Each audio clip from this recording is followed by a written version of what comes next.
Awesome. Thank you, Daniel. Welcome to Shawnee Mission Unitarian Universalist Church.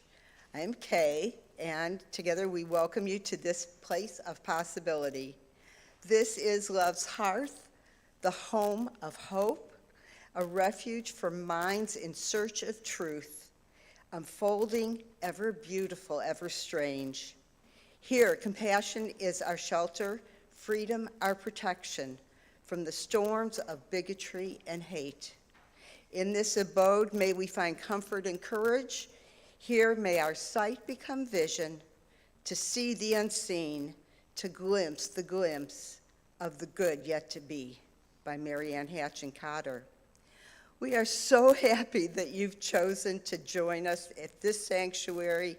This time that you're here is something to celebrate. We extend an especially warm welcome to our visitors. We'll be waiting to chat with you at the welcome desk after the service and in the social hall after that. Remember, we were all newcomers once, and if you're joining us online, please say hi in the chat. We now invite everybody to rise and greet each other.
And now we have a few announcements. Thank you.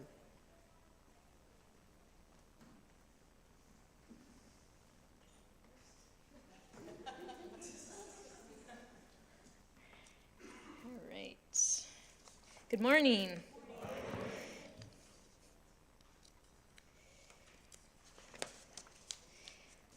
All right. All women and femmes are invited to a summer solstice celebration this Friday, June 20th from 6 to 8 p.m. in the Fellowship Hall.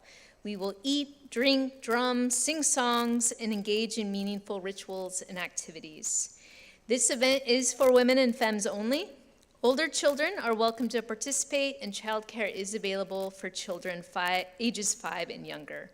There is a Sign Up Genius link in our Realm group if you'd like to contribute a food item. You can also email me. The spring equinox celebration was one of my favorite events since joining this community, so I hope you will consider coming if you missed out on that one. Also, next Sunday, June 22nd and July 13th, we are hosting our annual Tall in the Fall listening sessions. At these sessions, we will review our 2024-25 goals and begin setting new goals for the next church year that will help us grow the diversity and resiliency of our community. Your voice is so valuable to helping us set goals and create solutions that will work for our community. I hope you can join us for these community-wide listening sessions. Each session will include the same information, so you only need to attend once. Snacks will be provided, and childcare is also available. Lastly, our monthly Tall in the Fall meeting is today. Join us for a quick meeting in the boardroom at noon. All right, now there's an announcement from Jay Bott and then Jim Chris.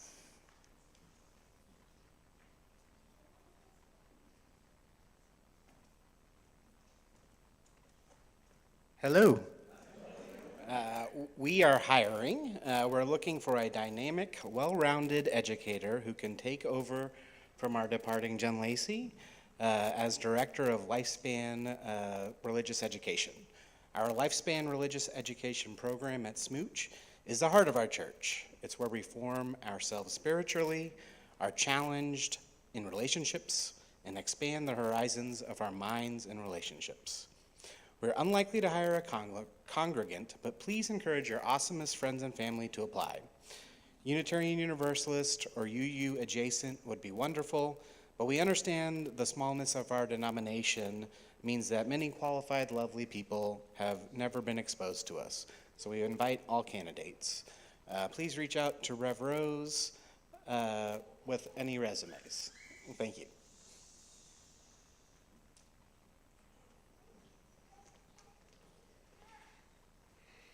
Good morning.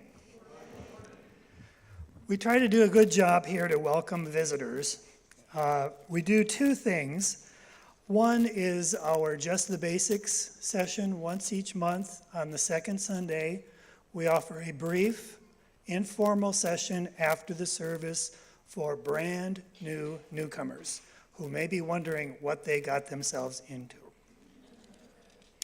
Now, we also offer a longer, more detailed class called Starting Point, and it's for people who have been coming for a while and may be considering membership. Or it could be for long-term participants who simply want to deepen their experience. If this describes you, we are holding a Starting Point class on Sunday, June 29th from noon to about 2 o'clock. Starting Point is a class for newcomers to the church, or longtime participants who want to deepen or refreshen their experience. They're small, usually 6 to 8 people, and approach the church, your church experience within the framework of a journey. The class is held in one 2-hour session and has 3 parts. Part 1 is about your personal journey, your personal spiritual journey. Part 2 is about the journey of Unitarian Universalism and this church. And Part 3 is about our journey together. If you'd like to attend Starting Point on June 29th, please sign up on Realm. There's a link for the registration form, or you can just let us know at the welcome desk that you'd like to attend.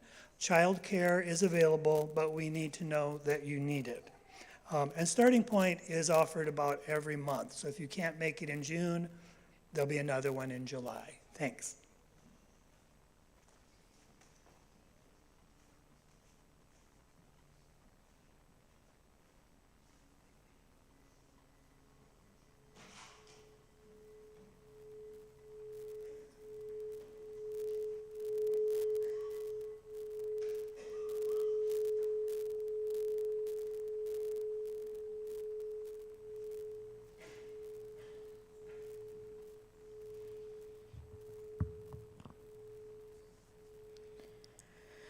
Good morning. It's me again, yes. Thank you. For those of you who don't know me, my name is Nayalisa Cuevas, and it is a joy to be with you this morning. I wanted to extend a happy Father's Day to all our fathers who are here, to those of you who have stepped in as fathers, to those of you who have been looked up to as father figures, and to those of you who may be grieving today, and for those of you where it's just very complicated. We have all of thinking about you, and there's a space for everyone here. It is a little different up here, as you probably have imagined, because I thought we could do a little something different today, so just stay tuned. And so now, our call to worship this morning is from Langston Hughes, a poem called Freedom. Freedom will not come today, this year, nor ever, through compromise and fear. I have as much right as the other fellow has to stand on my 2 feet and own the land. I tire so of hearing people say, "Let things take their course, tomorrow's another day." I do not need my freedom when I'm dead.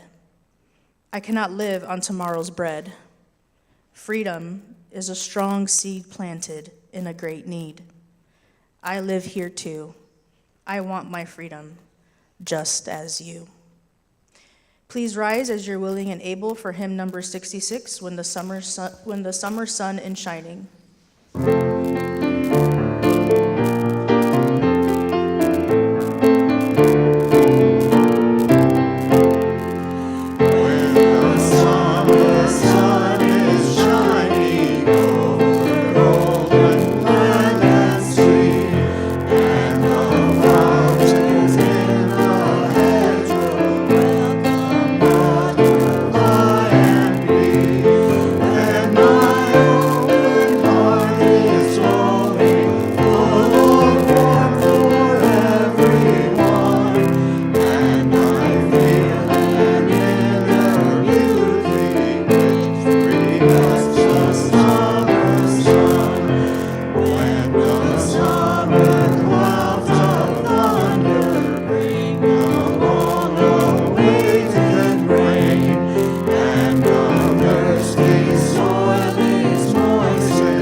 Now, as Andre comes forward to light our chalice, we invite you to join us as we recite our covenant. Let us affirm, love is the doctrine of this church, the quest for is its sacrament, and service is its prayer. To dwell together in peace, to seek knowledge in freedom, to serve humanity in fellowship, to the end that all souls shall grow into harmony with the divine. Thus do we covenant with one another.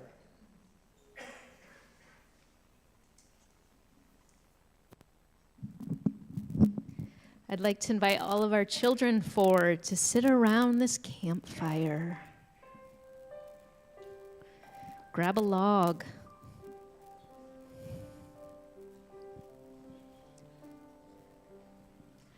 All right. Arjun, you want to join us? No? All right. Welcome. Have a seat. You guys are touching the fire. Put it back. Jeez. All right, you children. I guess we need a lesson about fire. All right, can you put it back in the center for me? Thank you. It is hot, right, Lucas? All right, this Friday at 9:42 p.m. is the summer solstice. Does anyone know anything about the summer solstice? No? Yeah, okay, yes. There is something astrological about it, for sure. Amelia, did you have any thoughts? Yeah, what are your thoughts? No, all right. The summer solstice is the longest day of the year, and it marks the beginning of summer in the Northern Hemisphere. Different cultures all over the world celebrate this day. I recently returned from a trip from Greece. I've been up since 4 a.m. this morning, so I'm going to crash soon. But while I was there, I was thinking about today, and I looked up to see what people in Greece do. And I learned that in ancient Greece, the solstice was considered the first day of the year. And it began also a countdown to the Olympic Games. The solstice also coincided with an important festival, a festival of Cronia. This festival honored the god of agriculture called Kronos. It was believed that Kronos controlled the seasons and the growth of the crops. The solstice in this festival was very special to all people. It was believed that it was the one time of the year when enslaved people were treated equally to their masters.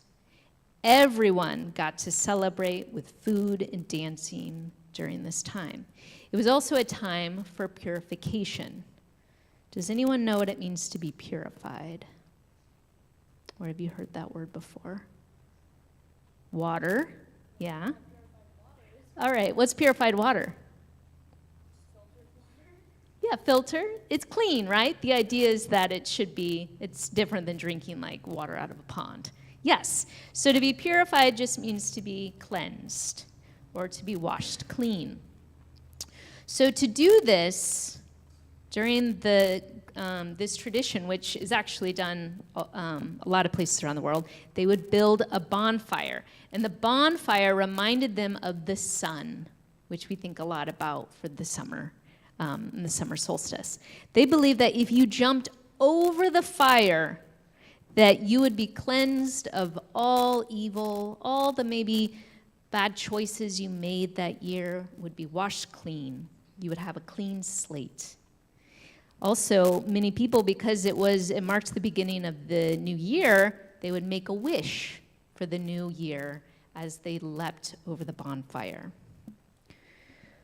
For some reason, church leaders were against me lighting a fire in the sanctuary, so just like that cave we all wanted to build in the sanctuary, or to dig out, But anyways, so I brought this with me to pretend. And in just a moment, I want you to think about, so if the summer solstice represents the new season, what is a wish you have for this summer season? So I want you to think about that for a moment. What is a wish you have for this summer? All right, in just a second, we're going to line up behind the fire. Daniel's going to play us out like he usually does. And right before you leap over the bonfire and then head to your classroom, I want you to think about that wish. All right? I'll model it for us. Yeah, did you have a thought?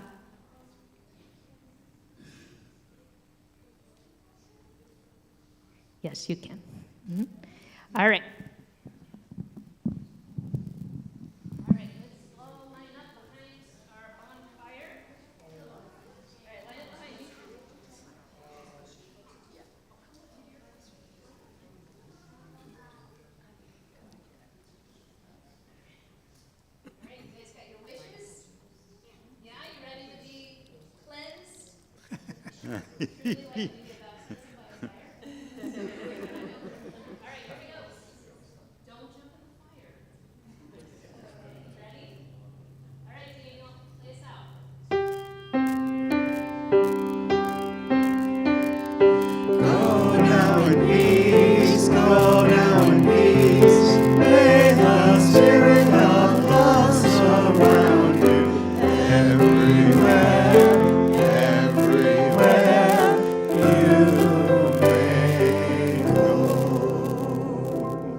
Okay?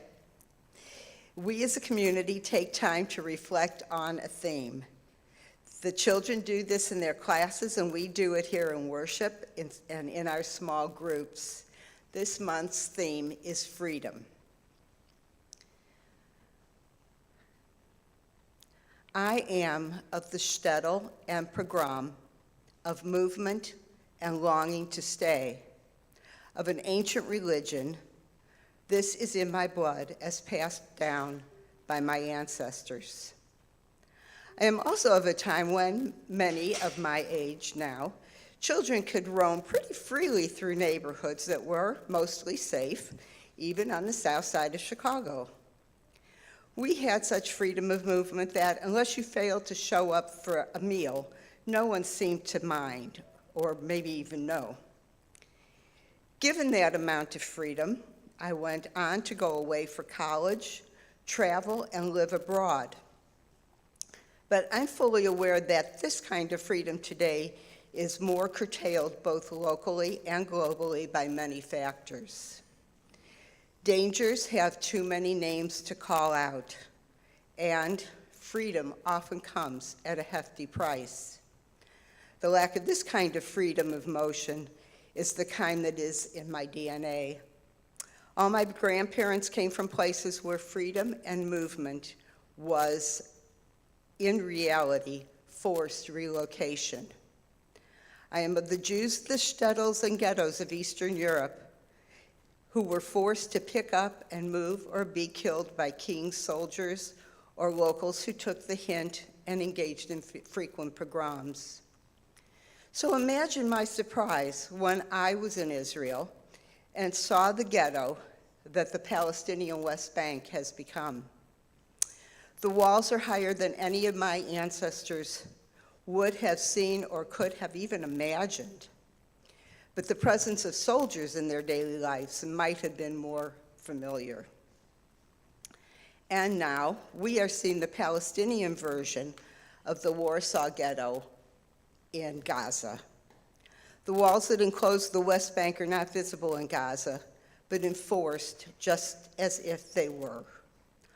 All are cut off from entering or leaving by the Israeli blockade, where walls of Israeli forces maintain the population's lack of ability to move freely at the end of a gun. They say the pain and fear and anguish of ancestors is passed down to us from our ancestors and remains with us.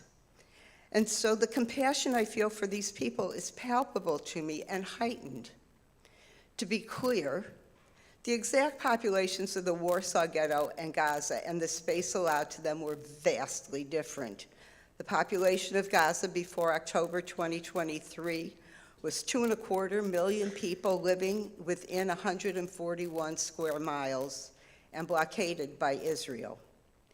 The Warsaw Ghetto population at its greatest was 500,000 and held within 1.4 square miles.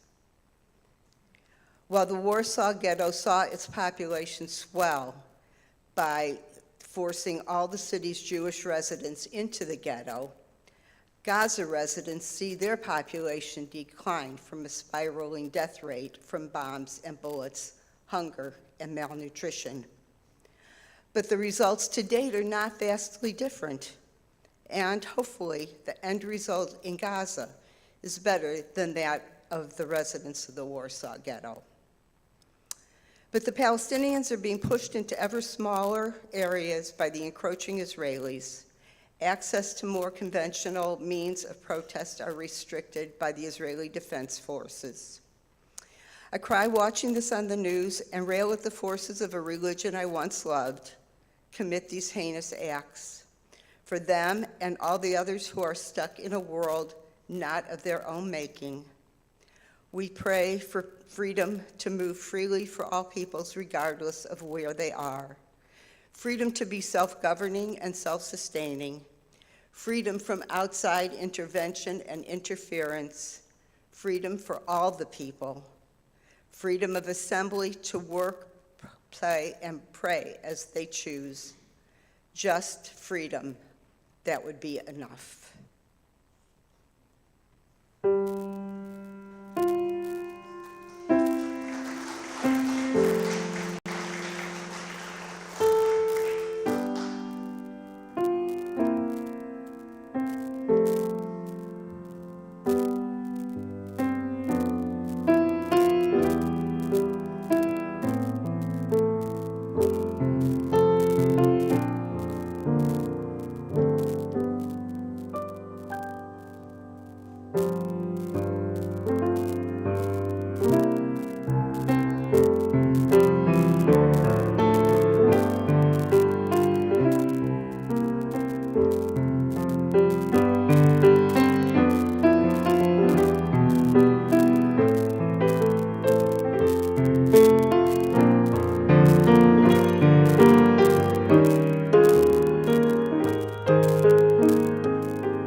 We come to this place to see and to be seen, to teach and be taught, to hear and to be heard. Now reach over and nudge the person sitting next to you. We are here together, gathered in peace, in authenticity, and intention. We also come to this place to share our joys and sorrows. If you have a rare joy or a profound sorrow, please come forward and briefly share in 2 to 3 sentences and light a candle.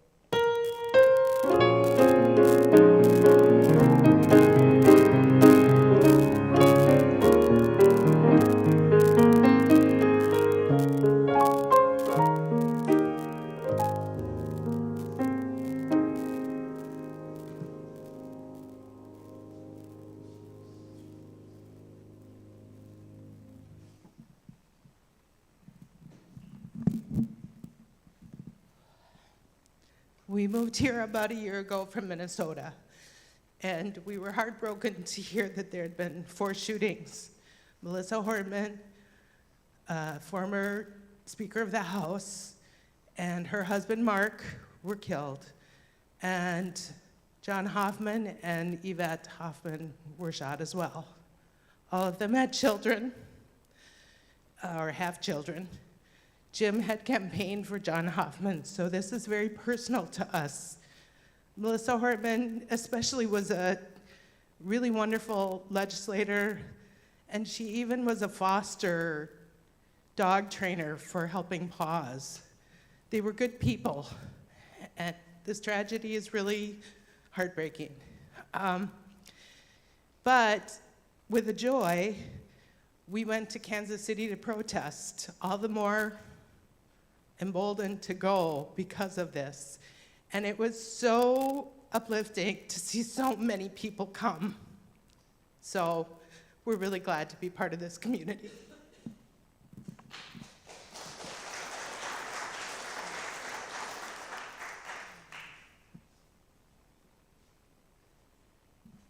Hi, I'm Karen Burgee, and I have a profound joy. I am about to embarrass my husband, who turned 70 on Friday, and I'm so glad to have spent the last 50 years with him.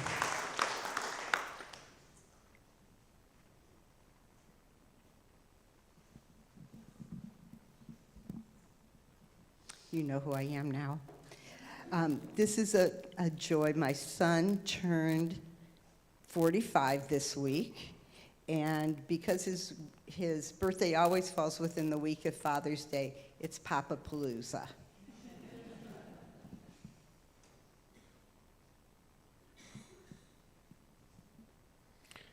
I speak in sorrow. From Tehran to Gaza, from here in the United States, Ukraine, and all around the world. We see the world in turmoil. We were cast in darkness. But I also say this from the words of David Draham. Sometimes darkness will show you the light. May we be the light of the world.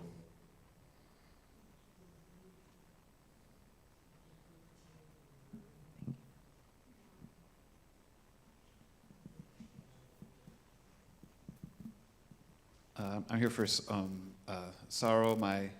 Today's Father's Day, and on Tuesday, my wife lost her father. He passed away, and then in my wife's grief, she had an accident, and she's not doing too well now. So I'm lighting this candle for the both of them.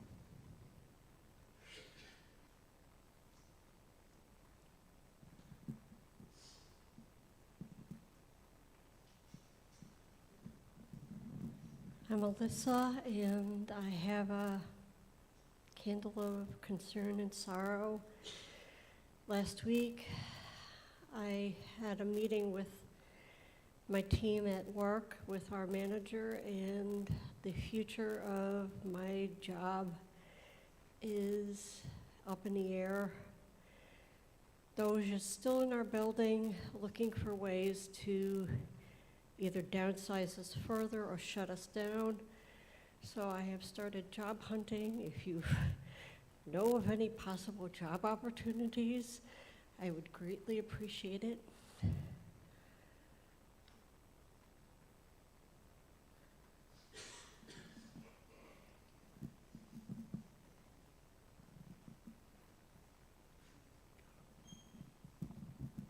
Hi, I'm Greg Hack, and this is my wife, Tina Colm, and we're lighting a candle of great joy. A week ago yesterday, we celebrated the wedding of our daughter. And it was just wonderful to be together with friends and family and celebrate love.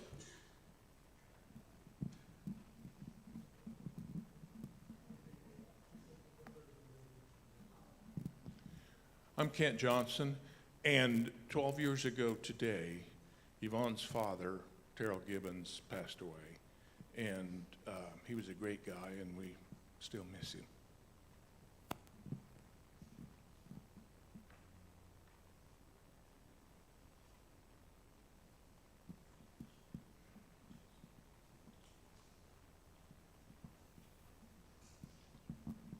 Hi, I'm Connie Runkle, and I have joy. My older son is 35 tomorrow, and today is his first Father's Day. They had a baby girl last month, and he's so happy.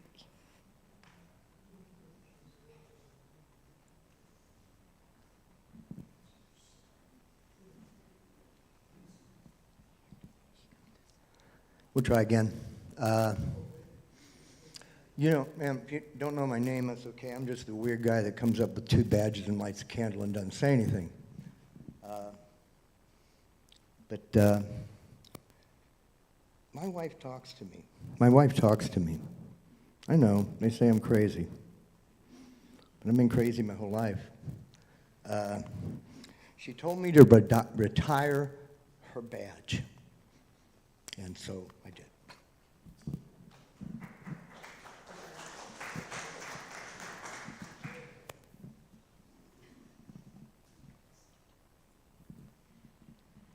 My name is Liz Graham, and I am lighting a candle of concern.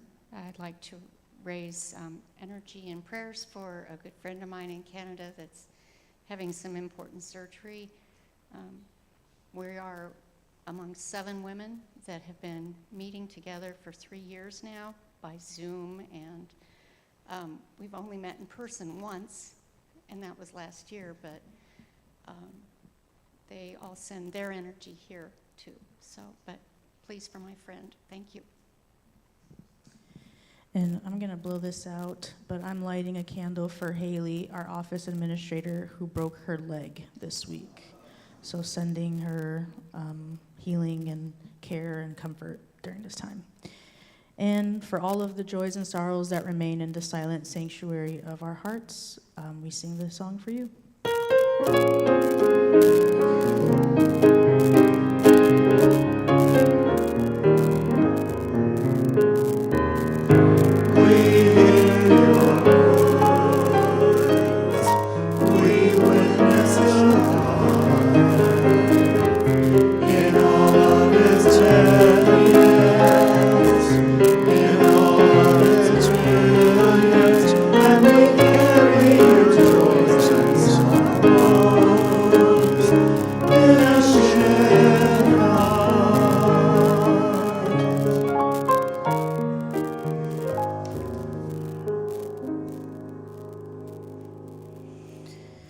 Let us take a moment to come fully into this place. Put your feet flat on the floor and take a deep breath. Close your eyes if you feel comfortable and relax into your chair. Allow your breathing to deepen beautifully. Wiggle your jaw and melt. Notice an area that is tense or tight and embrace it. And say, relax. It's okay to relax. And let the bustle of getting here melt away and come into this space of holiness. And today we think of those in our hearts who are not here that we wish they were here, to those that we're thinking about that don't live near us, to those that have passed, to those who are suffering. And would you just send love and comfort to them?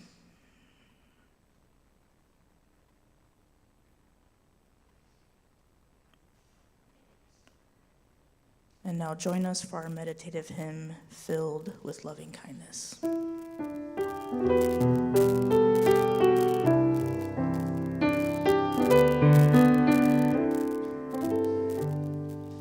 May I be filled with loving kindness.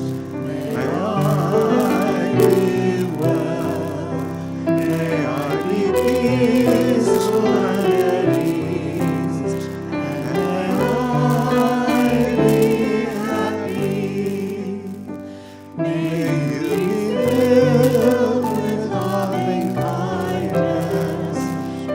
May you be well. May you be peaceful and at ease. And may you be happy.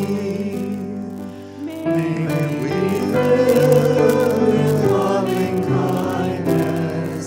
May we be well. May we be peaceful and at ease. And may we be happy. May all be filled with loving kindness. May all be well. May all be peaceful and at ease. And may all be happy.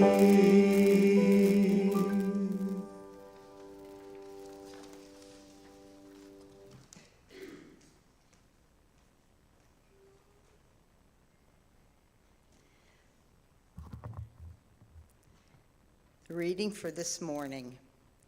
You are more than the worst thing you've done. That thing that did what you've been ignoring, trying to hide from friends or family out of shame, having stress dreams about. It's time to address it. We all harm people, friends, family, acquaintances, and people we love deeply. But our worst mistakes don't have to define us. We are all capable of harm, but we are also capable of growth and transformation. You are more than the worst thing you did is a call to build our capacity to be accountable for all levels of harm we may cause others, from small-scale hurt and breaks in trust to violence and abuse. Recognizing that we have harmed someone does not mean we have to believe we are terrible, irredeemable, undeserving people. We are called to truly understand the impact of our actions, but that does not mean losing self-worth. In order to build accountable communities, we have to learn how to hold the dualities that we and the people we love have caused harm, and that our past actions don't have to define us, so long as we recognize this harm and its impact, apologize, make a meaningful effort towards repair, and change our behavior.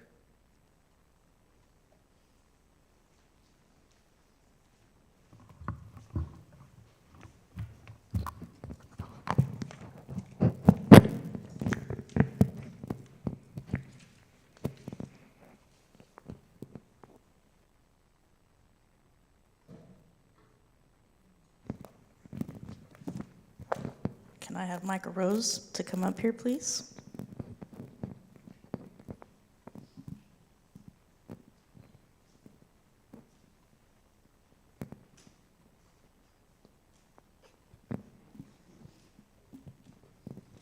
To those of you who may not know, this is my wife, Micah Rose, and she's brilliant, so that's why I said, well, why not do a dialogue with someone who's brilliant? Here we are. So during this time, we can probably all, even during joys and sorrows, I was filled with sorrow as I was listening to the various things that are happening in our own lives, what's happening locally, what's happening globally. And it's probably very weird to talk about hope. especially during times where things don't really seem that hopeful. But we're going to talk about it. And so today, we're going to have a conversation about, well, we're freedom in resistance, but centered on hope. And so I'm going to ask Micah some questions, and we'll feed off of each other, and we'll be here for about, who knows, 10 minutes, and see where it goes. All right. First question. What does hope look like in times of struggle or resistance? Oh, okay. Well, you know, I think one of the things that I've learned from this congregation is that you just show up, right? We sometimes don't have it. We don't have space, we don't have the mental capacity, but sometimes hope looks like just showing up. It looks like sitting with our friends who are chronically ill. It looks like, you know, holding the hand of a child who got a boo-boo, right? It's just showing up and just being there fully. Have you ever experienced a moment where hope felt like an act of resistance? Yes, I have.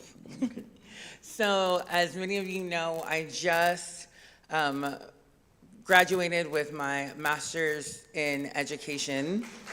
Oh, thank you. Thank you. And I decided to jump into teaching because I felt like I could not complain about the system if I didn't know the system.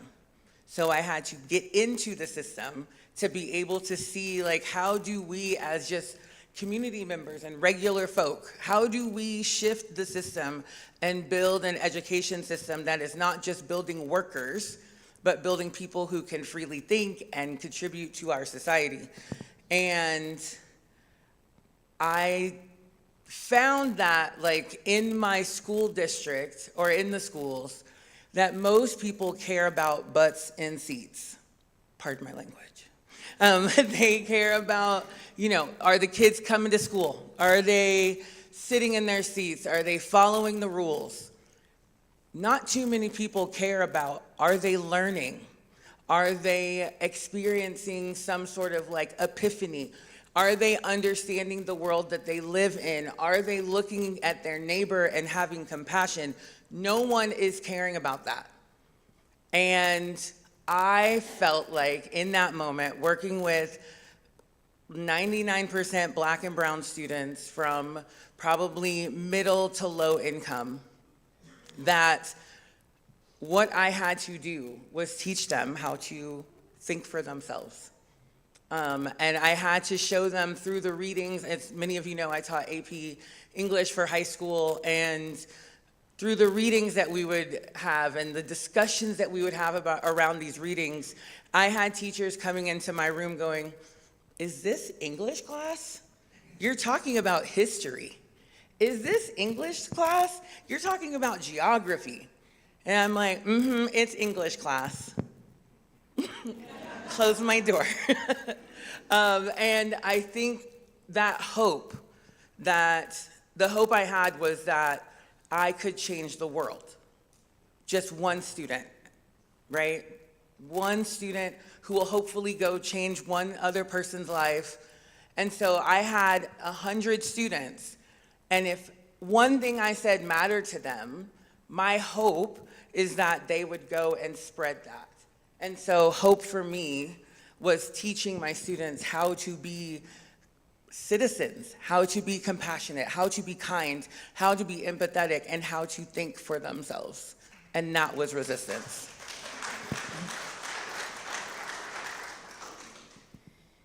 Yes, I love that, which I think will bleed into this next question. How do our UU values, like the inherent worth and dignity of every person, call us to resist injustice with hope at the center? I mean, if someone matters, then you fight for them, right? And so, you know, if something happened with you, my wife, if something happened, I would fight for you, right? And If something happened to Arjun, who I love dearly, my sweetest little baby, I would fight for him. If something happened to, Dick or Joyce, like, I would fight for them. These are people that matter. And so when we see that people matter, we will fight for them. And that really does start with that inherent understanding that you matter. So if I think I matter, I think all of you matter. And so I think that, like, the resistance to, like, tyranny, which feels like a big word, but it's not so big. Tyranny and the resistance to any of the isms, sexism, ageism, racism, when we resist those things, it's because we know in our heart of hearts that we matter, and therefore everyone else does too. For me, when I think about hope, you mentioned Dick and Joyce and John and all those lovely people. I think when I look at them, I think about hope, right? When I look at all of our elders here, I think about hope because you have lived long and you keep showing up, right? You've lived long and you keep extending love and you keep extending care and you keep extending comfort. And that's what I think about when I think about hope and how to use that hope as an act of resistance in a world that tells us our elders don't matter, right? That wants us to put them in homes and not think about them. But they're actually the ones that I look to because I would like to be like them when I'm that age. So don't get me to cry. Anyway, okay. What does it mean to resist not just with anger, but with imagination and love? I think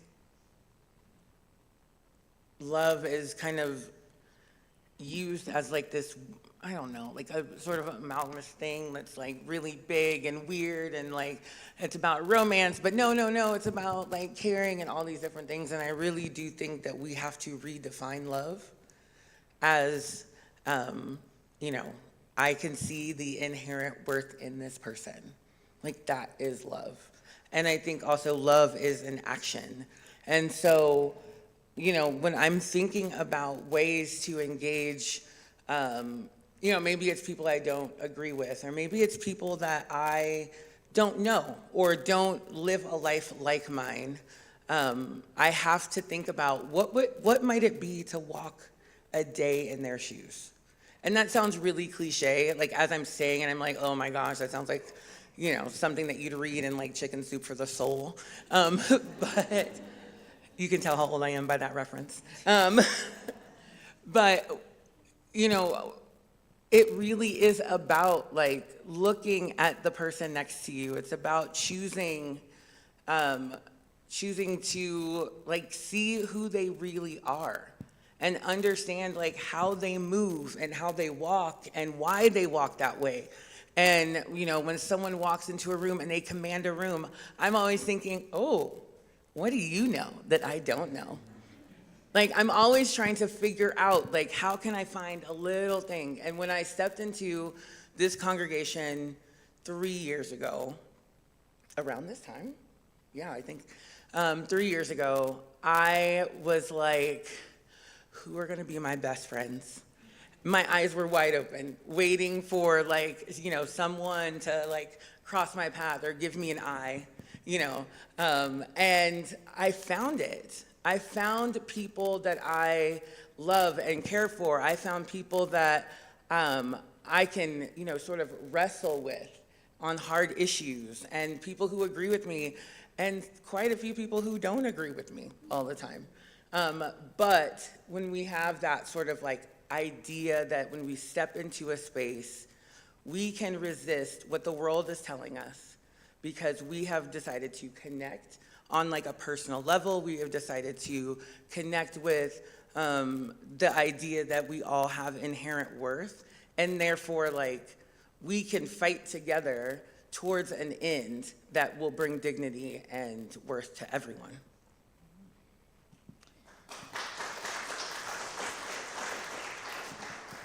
Ready for our last question?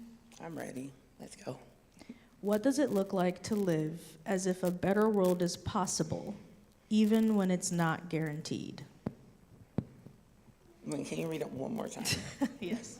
What does it look like to live as if a better world is possible, even when it's not guaranteed? Again, not to be cliche, truly, it's not my goal. But, I mean, I think showing up, right? Like, we come here on Sundays and Wednesdays and all the other days that there's something cool happening in this building, and we show up. Like, we participate, we high five, we elbow each other, right? We hug each other, we act as though, like, the outside world is not encroaching on us. And I think as long as our focus stays in, like, in this place, how do we build community here? The overflow is where, like, I think that's where we find hope. And that's where we find freedom, because I'm going to love you and be loved on in ways that will shift the way that I see the world. And hopefully will shift the way that you see the world. And so I think that when we think about, like, a better world, it has to start here, and it has to start here, and it has to start in our homes, and it has to start in our jobs. When, you know, Sally walks in with her 14 cups of coffee, and you know she's gonna spill one on you, because she does it every Wednesday, it looks like going, hey, let me get you a drink carrier, ma'am, because you're going to spill your coffee again. Or it's that annoying, like, I had a student, I don't know if you've heard the term Velcro students or Velcro children. My students are big. They are 16, 17, 18. And I had a student that just wanted to be in my classroom with me, wanted to, like, you know, be as close as possible. I'm like, hey, friend, can you scoot over and sit at the desk and not right next to me? And, you know, I looked at this kid and I was annoyed for like a solid 2 months. Just like, oh my gosh, don't you have friends? Don't you have other teachers? Why do you want to talk to me? I am a nobody. I'm sitting in here grading papers. And he one day came in and he said, hey, Miss Emerson, I hope it's okay that I keep bothering you. I was like, yeah, it's fine. In my mind, I was going, no, it's not fine. It's not fine. I am so bothered by it. I just want a plan, period. That is mine. And I was like, yeah, totally fine. Lies. And he looked at me and he said, I'm just so grateful that you want to spend time with me, because no one ever wants to spend time with me. What? I was like, oh, friend, that's not true. That can't be true. And he's like, no, really. It's hard. And I have friends, but like, I don't really have adults that want to spend time with me. I don't have anyone that really wants to talk to me about life and like how they lived. And I was like, you can come in here anytime. You can come with me to the office. You can come with me when I, am running around the school delivering papers. Because in that moment, what I was giving him felt like nothing to me, but it was everything to him. And that, I think, epitomizes what it looks like to live with the hope of a better world, even when you cannot see it. Thank you for that. You're welcome. As we close, I want to end by reading a poem by Emily Dickinson called Hope is the Thing with Feathers. Hope is the thing with feathers that perches in the soul and sings the tune without the words and never stops at all.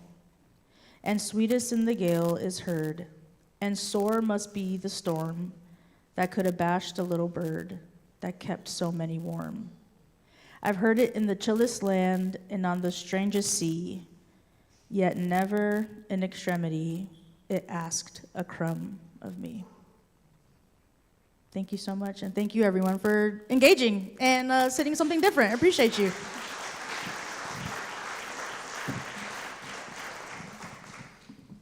Okay, would you like this mic? All right. This is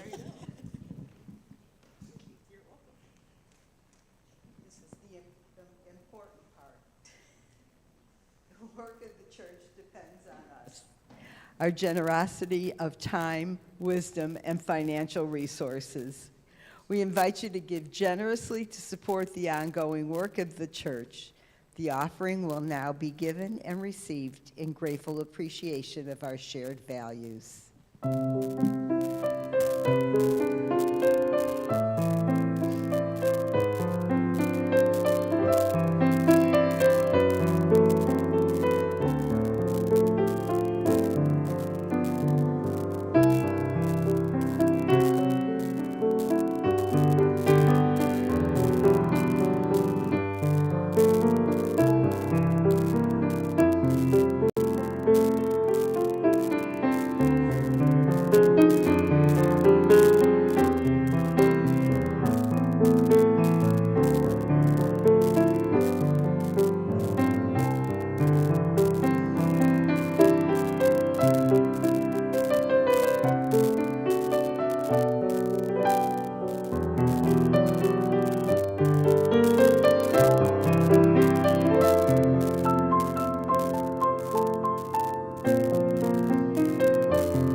Time we extinguish the chalice, but not the light of truth, the warmth of community, or the fire of commitment.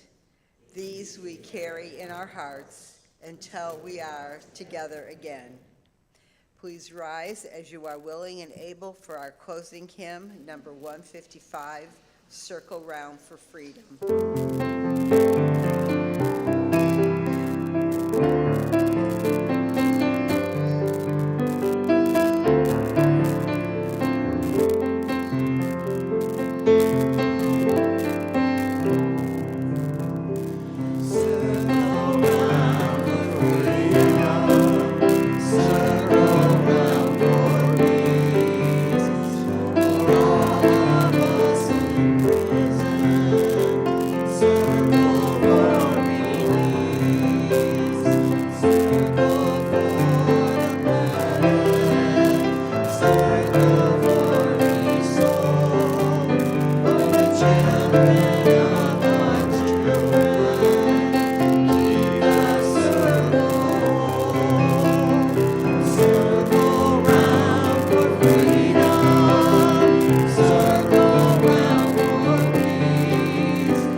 This week, as we probably get tempted to remain in despair, I dare you to hope.